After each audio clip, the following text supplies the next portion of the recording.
आप देख रहे हैं कि क्या हो रहा है राहुल गांधी जी के विषय में। 7 साल बाद 5वें दिन 50 से 55 घंटे सेंचुरी मारने का इरादा है कि नहीं ईडी का हम नहीं जानते, लेकिन राहुल गांधी के नेतृत्व से भाजपा की हालत हो गई है पतली। भाजपा की हालत हो गई है पतली, इसीलिए भाजपा ने बनाया है ईडी को अपनी कठपुतली। ये बड़ा स्पष्ट है, लेकिन मैं आपको और सरकार और बीजेपी को, सत्तारूढ़ पार्टी को ये बड़ा स्पष्ट कहना चाहता हूं कि झूठ के पांव नहीं होते और सच छिपाए नहीं छिपता। झूठ के पांव नहीं होते और सच छिपाए नहीं छिपता। संस्थानों को बरगलाने से राहुल गांधी नहीं निपटता। दोस्तों, ये बड़ा स्पष्ट है कि द्वेष की भावना से,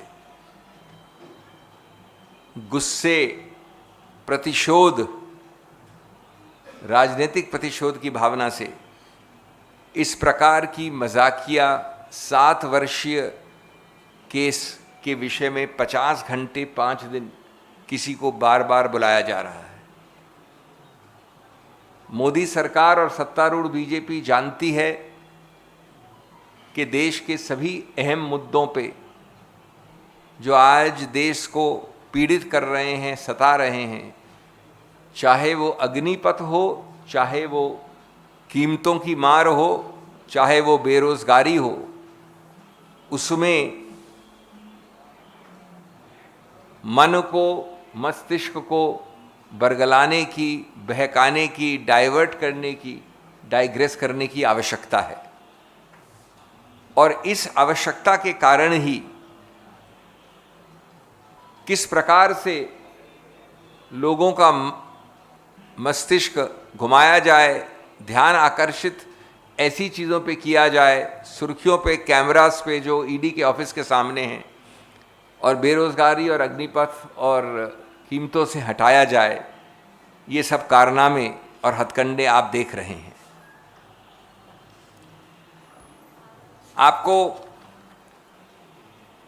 मैंने ही पहली बार संबोधित किया था जिस तारीख को ये समन्स आए थे, और मैंने कुछ बड़े सरल मुद्दे आपके समक्ष रखे थे जिनका कभी भी ईडी जवाब नहीं देती है, सरकार जवाब नहीं देती है। आज 7 वर्ष में कहीं से जवाब नहीं आता है। लेकिन उससे पहले मैं बताना चाहता हूं कि ये प्रश्न क्या हैं। ये ऐसे प्रश्नों का पहाड़ कैसा है जो 5 दिन 50-55 घंटों में खत्म नहीं होता। ये कौन सा हिमालय है।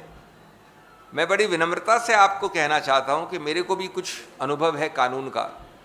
सिर्फ दोहरा रहा हूं, सिर्फ 40-45 साल इस पे बिताए हैं मैंने अपने इस सीमित अनुभव में कभी नहीं देखा कि कोई एजेंसी, सीबीआई हो, ईडी हो, आईटी हो, कोई भी हो, क्या यंग इंडिया के डायरेक्टर हैं और शेयर होल्डर हैं? उत्तर हाँ, 10 साल से हैं, ऑफिशियल है, कागजी है। दूसरा प्रश्न, क्या यंग इंडिया शेयर होल्डर है एजेएल का? उत्तर हाँ, दशकों से रहा है, हमेशा से है, कागजों में है, आरओसी के पास है। तीसरा प्रश्न, आप यंग इंडिया के डायरेक्टर या शेयर होल्डर के हैसियत से क्या एजेएल के एसेट्स को मालकाना हक रखते हैं या कंट्रोल करते हैं, नियंत्रण करते हैं? अब ये बड़ा रोचक प्रश्न है, क्योंकि इसका उत्तर तो कानून में 1955 में लिखा हुआ है। उच्चतम न्यायालय ने 1955 से, और वोडाफोन के निर्णय ने 2012 में वापस दोहराया उसको, कि अगर मैं उस कंपनी का शेयर होल्डर हूं, अगर उस कंपनी का 100% शेयर होल्डर भी हूं, तब भी उस कंपनी के बैंक अकाउंट या एसेट्स का मैं मालिक नहीं हूं। शेयर होल्डर का उस पर मालिकाना हक और नियंत्रण नहीं होता है। तो न यंग इंडिया नेशनल हेराल्ड के एसेट्स की ओनर है, न राहुल गांधी, सुमन दुबे, मिसेस सोनिया गांधी उसकी मालिकाना हक या नियंत्रण करने वाले व्यक्ति हैं। ये कानून में लिखा है, 1955 से लेके 2012 में दोहराया उच्चतम न्यायालय ने। तो आप क्या प्रश्न पूछेंगे और कितनी बार ये प्रश्न पूछेंगे? और 55 घंटे में आपको ये समझ नहीं आएगा। चौथा प्रश्न कि आपको मान्यवर कोई फायदा हुआ इस डायरेक्टरशिप और शेयर होल्डिंग से, तो राहुल गांधी जी का जवाब तो वही रहेगा, अरे भाई अगर फायदा मैं करवाना भी चाहता और कोई फायदा देना भी चाहता तो कानून के अंतर्गत सेक्शन अनुच्छेद 8 अनुच्छेद 25 वाली कंपनी में कुछ हो ही नहीं सकता। ना आप सैलरी दे सकते हो, न पर्क्स दे सकते हो, गाड़ी दे सकते हो, डिविडेंड दे सकते हो, कुछ भी नहीं कर सकते। तो फायदा का कैसे प्रश्न पूछ सकते हैं आप बार बार? ये कानून में लिखा है, वो कंपनी जिस प्रावधान में बनी उसमें लिखा है।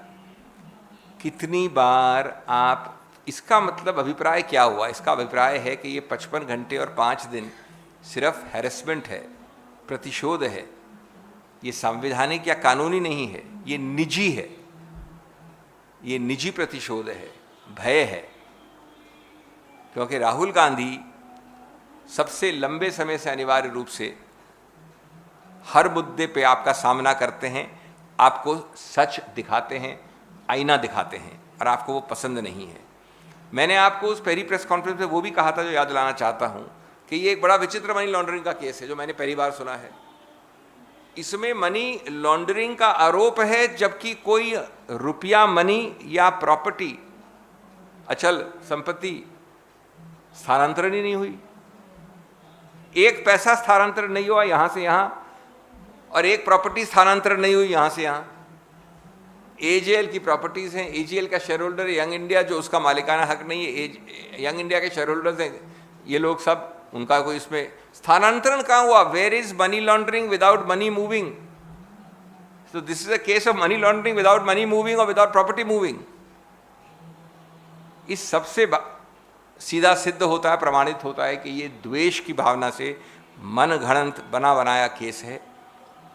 और जैसा मैंने कहा आपको कि ईडी को अपनी कठपुतली बनाया है आपने, जैसा कि मैंने आपको कहा, BJP is high on its rage, so it has converted ED into its cage. और इसलिए ये आवश्यक है कि इस नीचे दिखाने के सिलसिले में, क्योंकि इसमें और कुछ नहीं है, ये बार बार बुलाना, अपमानित करना और नीचे दिखाने की प्रक्रिया है। इस नीचे दिखाने की सिलसिले में खुद अपने ज़मीर को इतना छोटा बना दिया कि समर्थक भी शर्मिंदा हो गए। आपके समर्थक भी शर्मिंदा हैं इस बात से। और हम आपको ये आश्वस्त करना चाहते हैं कि इन चीज़ों से कांग्रेस या राहुल गांधी अगर भयभीत होंगे या दबेंगे तो आप किसी मुंगेरी लाल के सपने देख रहे हैं। धन्यवाद।